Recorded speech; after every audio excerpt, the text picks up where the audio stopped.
Soy Sofía Morales. Hoy tengo 45 años. Esta es mi historia. El doloroso precio de buscar una vida mejor fue que mi hijo se avergonzara de la mano que lo levantó y que yo, Sofía, perdiera 2 décadas siendo solo un fantasma. Llegué a Estados Unidos hace 20 años, cruzando por la montaña y el desierto.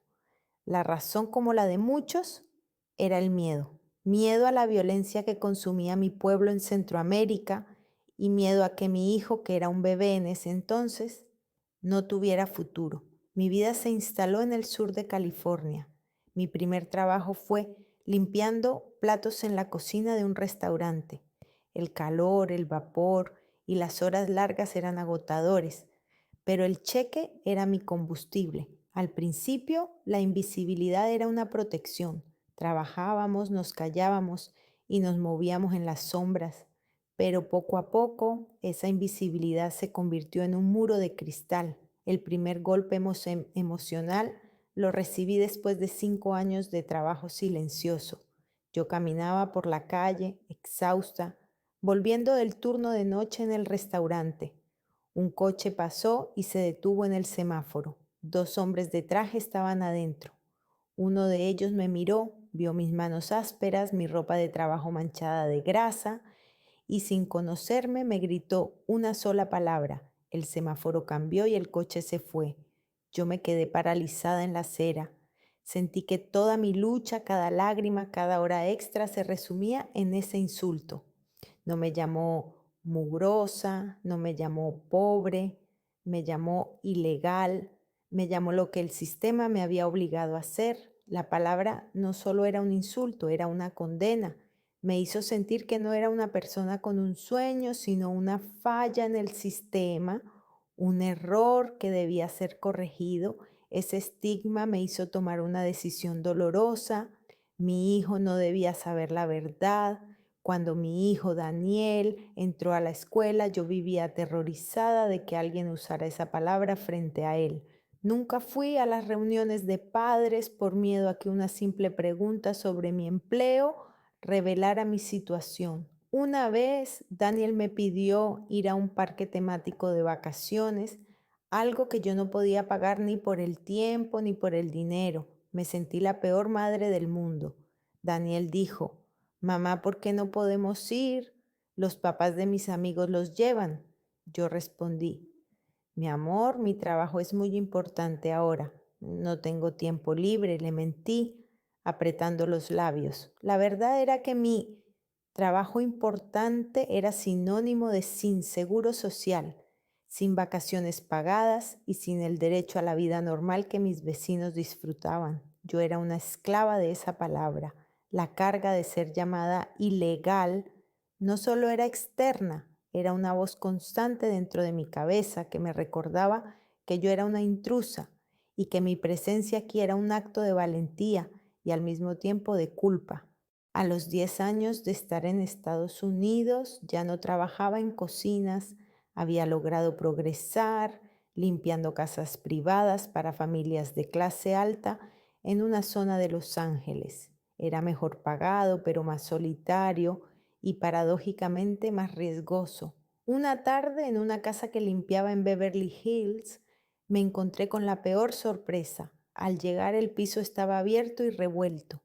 La casa había sido robada mientras yo estaba adentro. El pánico me paralizó. No había visto nada, pero mi mente empezó a correr. ¿Me culparán? ¿Llamarán a la policía?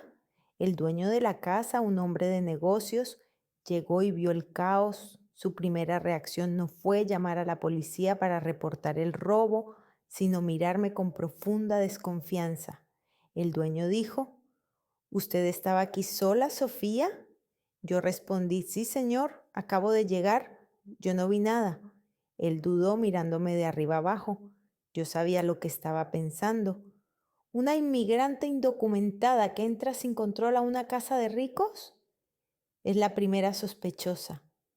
Mi boca estaba seca. No podía decir la verdad ni podía defenderme. Si llamaba a la policía para reportar lo que había visto o lo que no había visto, mi estatus saldría a la luz. Yo tenía que ser muda. Finalmente el dueño llamó a la policía, pero me dio una instrucción helada antes de que llegaran. Usted no diga nada. Diga que acaba de llegar, que es una extraña. No se meta en esto. Él me protegía a medias, no por mí, sino para evitar que mi situación legal complicara su caso de seguro. La policía llegó y yo me mantuve en silencio, sintiéndome culpable de un crimen que no cometí. No era una víctima, era solo la sombra. Mi hijo Daniel ya era un adolescente. El mayor temor de mi vida era que él se enfermara. Una noche Daniel tuvo un ataque de apendicitis. El dolor era insoportable. Lo llevé de emergencia al hospital. En la recepción, mientras Daniel gritaba de dolor, me hicieron la pregunta que siempre temí. La recepcionista dijo: «¿Su seguro social o ID, por favor, señora Morales?». Yo solo tenía mi ID de Honduras, expirado. Yo respondí: «No tengo seguro social, pero puedo pagar. Trabajamos en efectivo». El proceso se detuvo, tuvieron que evaluar si lo aceptaban. El doctor, viéndome desesperada, me llevó aparte. El doctor dijo: «Señora, entendemos la situación, pero el proceso se complica si no hay identificación legal. Necesitamos saber quién es usted». Mientras mi hijo sufría, la burocracia se interponía. La palabra ilegal no estaba en el aire, pero la sentía vibrar en la sala de espera. Tuve que llamar a mi hermana, que ya era residente legal, para que se presentara y sirviera de aval. Daniel entró a cirugía, yo me senté en la sala de espera sintiendo la punzada de que mi amor no era suficiente para protegerlo de la enfermedad. Mi estatus, esa palabra silenciosa, nos había fallado en el momento más crítico. Daniel, mi hijo, creció americano. Hablaba inglés sin acento, se vestía como sus amigos y veía el futuro con la libertad que yo nunca tuve. Pero con la adolescencia vino la comprensión. Él ya no me preguntaba por qué no íbamos a parques temáticos. Empezó a entender por qué nunca salíamos del estado. El estigma se filtró en la relación a través de las cosas que yo no podía hacer como su madre. No pude enseñarle a manejar porque no tenía licencia, solo tenía el permiso de conducir hondureño expirado. No pude abrirle una cuenta de banco a su nombre en el momento justo. No pude viajar con él a visitar a su abuela a Honduras, porque si yo salía, no regresaba. El miedo me obligó a ser una madre incompleta. Cuando Daniel cumplió los 17, quiso aplicar para un trabajo de verano. Necesitaba una identificación válida y un número de seguro social. Daniel dijo: «Mamá, porque solo tienes el número que me dieron en la escuela para los impuestos. ¿Por qué no tengo un número real como mis amigos?». Yo le dije: «Mi amor, somos diferentes, tendrás tu número, pero no ahora, yo tengo que…». No pude terminar la frase. Él me interrumpió y en su voz había frustración y un juicio que me rompió el alma. Daniel contestó: «Sé lo que significa, mamá. Significa que si mi amigo llama a la policía por una pelea, tenemos que salir corriendo. Significa que no puedes ir a mi graduación si la hacen en un estado donde te piden identificación. Significa que eres ilegal». La palabra dicha por él, mi propia sangre, dolió más que el grito del hombre en la calle. Me sentí expuesta, no como su madre sacrificada, sino como su obstáculo.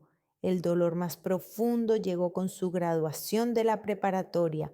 Yo había ahorrado para el traje, para el banquete, todo para verlo recibir su diploma.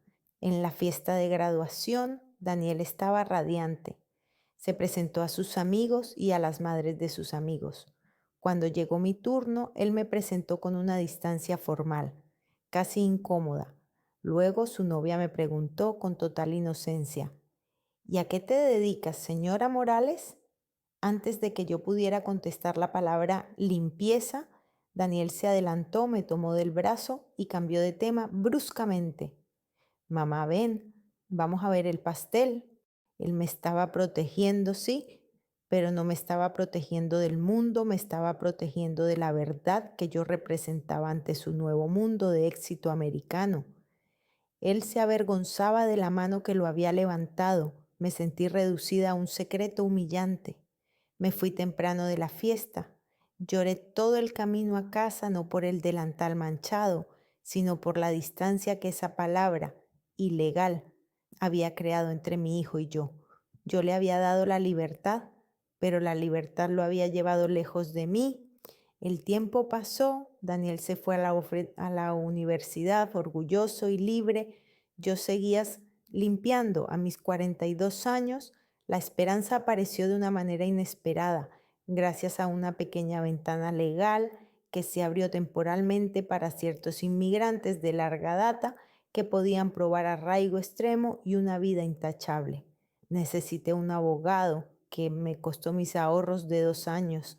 El proceso fue aterrador. Tuve que exponer mi vida completa ante el gobierno, mi entrada sin permiso, mis trabajos en efectivo, mi vida de 20 años en la sombra. Tuve que revivir el miedo de ser llamada ilegal, pero esta vez en una oficina gubernamental. La parte más difícil fue la evidencia del arraigo. Mi abogado me pidió cartas de apoyo. Cuando se lo pedí a Daniel, mi hijo, ya un adulto joven, me dio una respuesta formal. Daniel me dijo: mamá, mi bufete tiene reglas. Firmar una carta para alguien con tu historial es complicado. Podría costarme mi ascenso. Sentí la humillación, pero la entendí. Yo le había dado la libertad. Él estaba ahora protegiendo esa libertad de mí. Finalmente conseguí cartas de mis clientas, las mismas que me habían visto como una sombra silenciosa. Después de 2 años de espera y miles de dólares gastados, mi solicitud fue aprobada. No fue una green card inmediata, pero sí un estatus de residencia condicional que me permitía trabajar, tener seguro social y, lo más importante, existir legalmente. Cuando recibí la tarjeta no sentí euforia, sentí un vacío. La victoria no me devolvió la juventud ni el tiempo que pasé lejos de mi hijo. Sentí que había llegado a la cima de la montaña, pero sola y agotada. El día que me llegó la tarjeta, llamé a Daniel.